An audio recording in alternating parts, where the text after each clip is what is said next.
1995-ci ilin iyul ayı Bosniya müharibəsinin ən gərgin vaxtında Birləşmiş Millətlər Təşkilatı BMT tərəfindən rəsmən təhlükəsiz bölgə elan edilmiş Srebrenica şəhəri əslində minlərlə müsəlman Bosniyalı üçün hazırlanmış böyük bir ölüm tələsinə çevrilmişdi.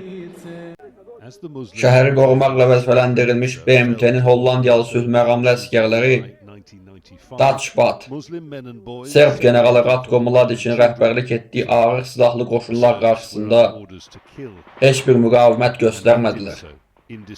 Hətta bir addım da irəli gedərək öz hərbi bazılarına sığınmış 25 mindən çox mülki Bosniyalını öz əlləri ilə serblərə təslim etdilər. 11 iyul 1995-ci ildə başlayan və cəmi bir neçə gün davam edən qətliam zamanı rəsmi rəqəmlərə görə 8372 nəfər dinc Bosniyalı müsəlman kişi, gənc və uşaq amansızlıqla qətlə yetirildi. Lakin bu sadəcə bir rəqəm deyil. Bu Avropanın mərkəzində, dünyanın gözü qarşısında reallaşan modern bir vəhşilik idi. Serb əsgərləri Bosniyalı ailələri bir-birindən ayırırdılar. Qadınları və körpələri avtobuslara doldurub sürgün edərkən, yaşları 12 ilə 77 arasında olan bütün kişiləri və oğlan uşaqlarını ölüm düşərgələrinə, ambarlara və boş sahələrə doldururdular. Senari eyni idi. Əlləri arxadan bağlanmış silahsız insanlar yük maşınları ilə kütləvi edam yerlərinə daşınır, orada pulemyotlardan açılan ateşlərlə qətlə yetirirdilər. Vəhşilik bununla da bitmirdi. Serblər törətdikləri soyqırımın izlərini gizlətmək üçün kütləvi məzarlıqları yenidən qazır, meyitləri buldozerlərlə parçalayaraq fərqli yerlərdə bastırırdılar.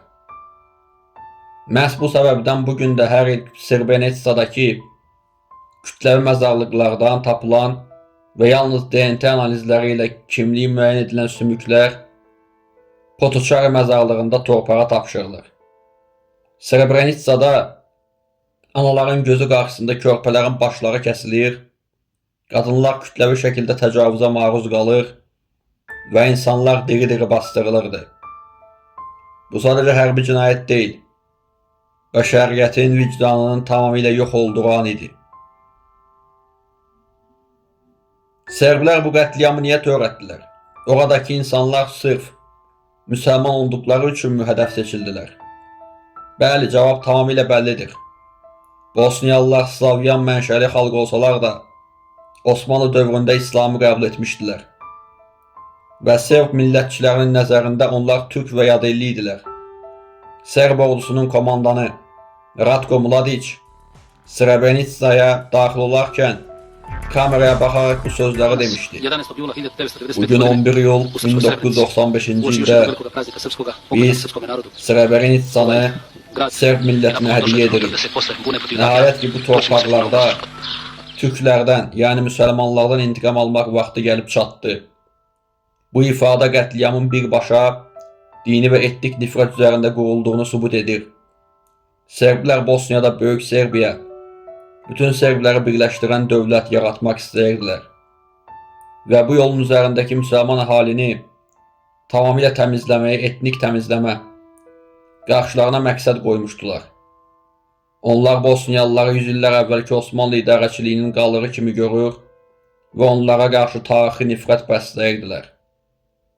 Bəs bu soyqırıma kimlər yardım etdi? Srebrenica təkcə Serb hərbiçilərinin cinayəti deyil, həm də beynəlxalq bir sistem xəyanətin nəticəsidir. BMT və Hollandiya ordusu Hollandiyalı sülh məqamlıların komandiri Tom Karremans Serb generalı Mladiç ilə şampan şüşələri toqquşduraraq dinc əhalini ölümə tərk etdi. Fransız general Bernard Xavier isə təyyarələrin Serb mövqələrini bombalamasına mane olaraq havadan dəstək istəyini blokladı. Yunanistan könüllüləri Yunan könüllü qvardiyası adı altında serblərin tərəfində vuruşan Yunan millətçi faşist dəstələri Srebrenicanın işğalında aktiv iştirak etdilər və şəhər süqut edərkən Orada Yunan bayrağı da qaldırdılar. Rusiya və bəzi qərb ölkələri Rusiya həm diplomatik, həm də hərbi cəhətdən Serbiya rəhbərliyini qoruyurdu.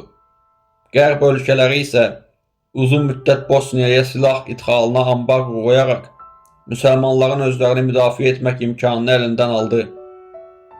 Onlar silahsız müsəlmanları ağır silahlı Serb ordusunun qarşısında tamamilə köməksiz buraxdılar. Burada mühüm və çox verilən suallardan biri ortaya çıxır. Türkiyə o dövrdə öz can qardaşları olan Bosniya müsəlmanlarına niyə birbaşa hərbi kömək edə bilmədi?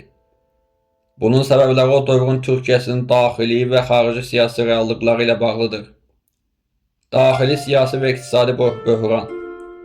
1995-ci ildə Türkiyə çox gərgin koalisiya hökumətləri dövrünü yaşayırdı.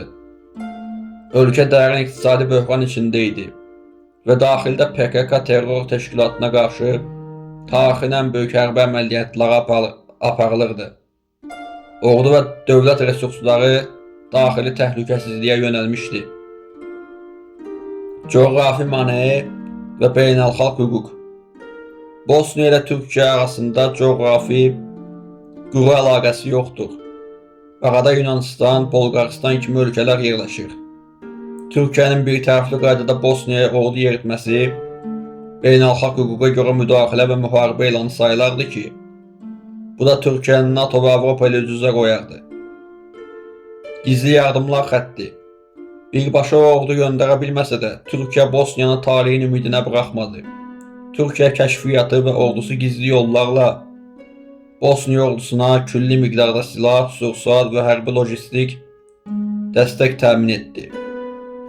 Əfsanəvi Bosniya lideri Alija İzzetbegoviç öz xatirələrində Türkiyənin bu gizli və diplomatik yardımlarının Bosniyanın tamamilə xəritədən silinməsinin qarşısını aldığını dəfələrlə vurğulamışdır. Srebrenitsa qətliamını hansı ölkələr rəsmən soyqırım kimi tanıyır? Srebrenitsada baş verənlər Beynəlxalq Haqa Məhkəməsi (UAT) və keçmiş Yugoslaviya üzrə Beynəlxalq Cinayət Məhkəməsi (ICC) tərəfindən rəsmən soyqırım, genosid olaraq qəbul edilib. 2024-cü ilin may ayında BMT Baş Assambleyası tarixi bir qərar qəbul edərək 11 iyul tarixini Srebrenitsa soyqırımını beynəlxalq anma günü elan etdi. Bu qətnamənin lehinə dünyanın 84 ölkəsi səs verdi. Srebrenitsanı rəsmən soyqırımı kimi tanıyan ölkələr arasında Türkiyə hər zaman ən öndə müdafiə edib. ABŞ, Almaniya, Fransa, Böyük Britaniya və əksər Avropa İttifaqı ölkələri Azərbaycan həm dövlət səviyyəsində, həm də beynəlxalq səs vermələrdə Bosniyanın haqq səsini dəstəkləyib. Kanada, Avstraliya və onlarla İslam ölkəsi yer alır. Serbiya, Rusiya və Çin kimi ölkələr isə bu hadisəni böyük qətliam adlandırsalar da, hüquqi olaraq soyqırım termininin istifadə edilməsinə hər vəclə qarşı çıxırlar.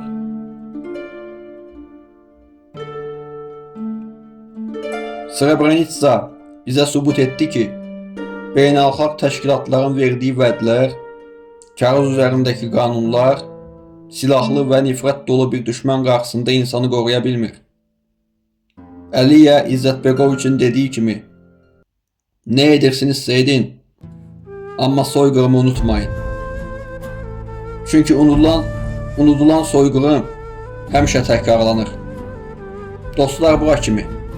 Videonu bəyəndinizsə bəyənməyi və kanala abunə olmağı, şərh bölməsində rəyinizi bildirməyi unutmayın.